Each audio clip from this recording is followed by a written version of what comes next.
अभी दानिश साहब ने एक बात कही, उस पर बात होनी चाहिए जरूर। शलभ, उनका कहना है कि वो कह रहे हैं कि मुसलमान तो वैसे ही आपको वोट नहीं करते।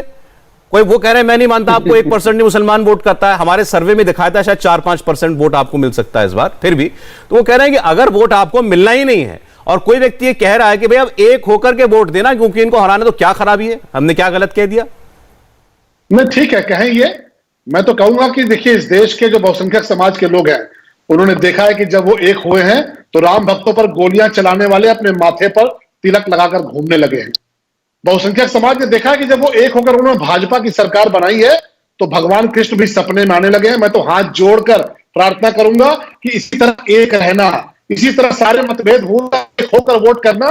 ये जो मौलाना तकरीर कर रहे हैं, ये अगर दुबई का वीजा लेकर न निकलने यहां से तो आप जो कहिएगा वो हार जाएंगे। ये जवाब मिलेगा 2022 में। और आप कहते हो कि आतंकवादी कहते हैं, जब समाजवादी पार्टी की सरकार आतंकवादियों के मुकदमे वापस ले रही थी तो दानिश कहां मुंह छुपाकर बैठे हुए थे, कहां कंबल ओढ़कर बैठे थे? अगर आतंकवादियों के मुकदमे वापस लेने वाली सरकार आतंकवादी नहीं कही जाएगी और उसके साथ खड़े लोग आतंकवादी नहीं कहे जाएंगे तो क्या महापुरुष कहे जाएंगे? जब इस देश में आतंकवादियों के खिलाफ मुकदमे लेने वालों के मुकदमे वापस लेने वालों के साथ आप खड़े थे तो आप भी श्रेणी में आएंगे। और इसीलिए हम कहते हैं 80-20 की बात कि जिनको इस बात की तकलीफ हुई कि आतंकवादियों को फांसी होनी चाहिए, उनके मुकदमे वापस लिए जा रहे हैं, वो 80 में शामिल है। आप कहते हैं मुसलमान वोट नहीं देगा।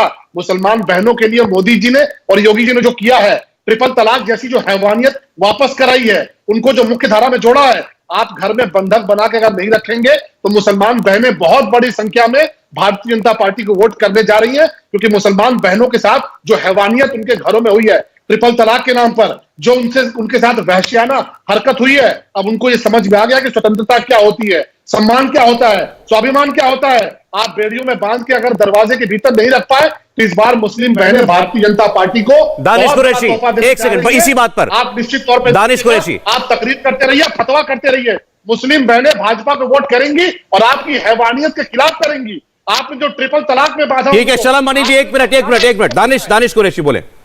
ओके त्रिपाठी जी, अब आप सुनने का मापदा रखिएगा। मैं बोलूं तो सबसे पहली बात तो इस देश से वीजा लेके उनको दुबई भागना पड़ेगा जिनको इस देश के संविधान में विश्वास नहीं है, और संविधान विरोधी एक भी तत्व को इस देश में बख्शा नहीं जाएगा। ये हमारा खुलेआम चैलेंज है। देश में रहना है तो आपको संविधान मानना ही पड़ेगा। त्रिपाठी साहब सुन लीजिए, आप मनुस्मृति लागू करने की बात करेंगे तो चला नहीं लिया जाएगा। दूसरे नंबर की बात आप कह रहे हैं मुसलमान बहनों की, तो सुनिए मेरी बात। इस्लाम का कस्टोडियन जो है वो इस्लामिक स्कॉलर्स के पास है। आप जो कानून बनाने की बात कर रहे हैं उसमें कितने लोगों ने रेफरेंस दिया? मैंने तो उस वक्त भी कहा था, खुद मोदी जी को लिखा था कि आप रेफरेंडम ले लीजिए एक बार। तो रेफरेंडम से तो इतना डरते हैं जैसे प्रेस कॉन्फ्रेंस से डरते हैं। 6-7 साल में हमने तो आज तक उनकी प्रेस कॉन्फ्रेंस देखी नहीं। तीसरी बात आप जो कह रहे हैं ना मुसलमान बहनों की, मुसलमान बहनें तो छोड़िए, इस बार उत्तर प्रदेश में दलित बहनें, राजभर बहनें, जाटव बहनें, कोई भी महिला नरेंद्र मोदी और योगी सरकार जो है उत्तर प्रदेश की उसके पक्ष में वोट करेगी। ऐसे सर्कमस्टेंसेस तो मुझे दिखाई नहीं देते। तीसरे नंबर की आप जो बात कर रहे हैं ना, आप मुझे ये बताइए कि इतना आपको मुस्लिम बहनों पे प्यार उमड़ रहा है तो इस बार कितनी मुस्लिम महिलाओं को आप उत्तर प्रदेश में से टिकट देंगे, ये भी बता दीजिए त्रिपाठी। जवाब ले लूं आपकी बात का, मामला क्या है आपके? जवाब ले लूं आपकी बात का, बिल्कुल लीजिए। शलभ बिल्कुल लीजिए शलभ। सौरभ जी, एक तरफ ये बाबा साहब के संविधान की बात करते हैं और दूसरी तरफ शरीयत के बहाने कहते हैं कि नहीं रेफरेंडम ले लीजिए। अरे बाबा साहब हमारे एंसेस्टर है और हमें फख्र है इस बात का। सौरभ जी बोलने दीजिए। अच्छा बोलिए। अरे बाबा साहब के संविधान के आगे 4 कौड़ी की है तुम्हारी शरीयत। 4 कौड़ी की शरीयत की उसकी हैसियत है। बाबा साहब का संविधान चलेगा और उस संविधान ने ट्रिपल तलाक हटाया है, डंके की चोट पे हटाया है। जो मुस्लिम बहनों के साथ अत्याचार किया है दरवाजे के भीतर, कमरों के भीतर, जो हलाला के नाम पे आज भी गुनाह कर रहे हैं, उस गुनाह से मुस्लिम बहन बाहर निकलेगी और डंके की चोट पे मोदी जी को और योगी जी को वोट देगी, क्योंकि उसको पता है कि घर के भीतर क्या होता है। अगर दाल में नमक कम पड़ गया, दाल में नमक कम हुआ तो ट्रिपल तलाक कर दिया, मोबाइल पे मैसेज आ गया ट्रिपल तलाक कर दिया। ये ट्रिपल तलाक की आपकी शरीयत जो थी ना, उसको फाड़ के फन्ने में कूड़े में फेंक दिया है बाबा साहब के संविधान ने। और ये देश बाबा साहब के संविधान से चलेगा, आपके रेफरेंडम से नहीं चलेगा, आपकी शरीयत से नहीं चलेगा। और इसीलिए हम कहते हैं कि मुस्लिम बहनें भारतीय जनता पार्टी को इसलिए वोट देंगी क्योंकि आपने उनको नर्क में रखा था, हमने उनको मुख्य धारा में लाकर घनश्याम तिवारी का चुनाव होगा, घनश्याम तिवारी। देखिए आपके दर्शक देख रहे हैं कि 2000 रुपए के सिलेंडर पे कोई विरोध नहीं, 200 रुपए के पेट्रोल पे कोई विरोध नहीं, 400 रुपए के सरसों तेल पे कोई विरोध नहीं, 10 साल की बेरोजगारी मुफ्त कोई विरोध नहीं, टेनी जैसे और लोगों को जो किसानों को रौन देंगे उनको मंत्री बनाएंगे कोई विरोध नहीं। हर तरह का जो अन्याय हुआ है, अत्याचार हुआ है, इसमें भारतीय जनता पार्टी के प्रवक्ता को न कुछ कहना है न कोई विरोध दर्ज करना है, ये इनकी उपलब्धि है। हम जब कहते हैं कि हम 300 यूनिट मुफ्त बिजली देंगे तो इनके सीने पर सांप लौटता है, क्योंकि इनके जो क्रोनी पूंजीपति हैं, जो अमीर हुए हैं, वो उनको धक्का लगता है। हम जब कहते हैं किसानों को छुट्टा पशु से निजात दिलाएंगे तो इनके सीने पे सांप लौटता है, क्योंकि किसानों को काले कानून देने वाले लोग किसानों के भले की बात कैसे कर सकते हैं।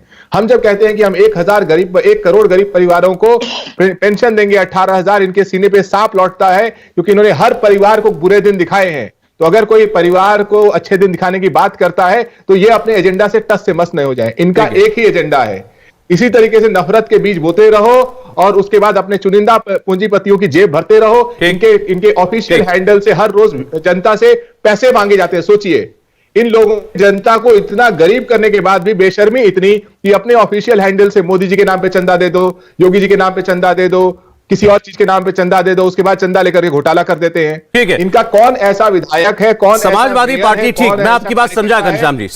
इस प्रोग्राम में भी घनश्याम तिवारी बार बार जो है वो ये कह रहे हैं कि मुद्दे ये हैं, मुद्दे हैं महंगाई, मुद्दे हैं अगर किसी पे अत्याचार हुआ, मुद्दे हैं कि अगर खुला जानवर खेत खराब कर रहा है, इस पर कोई बात नहीं करेगा।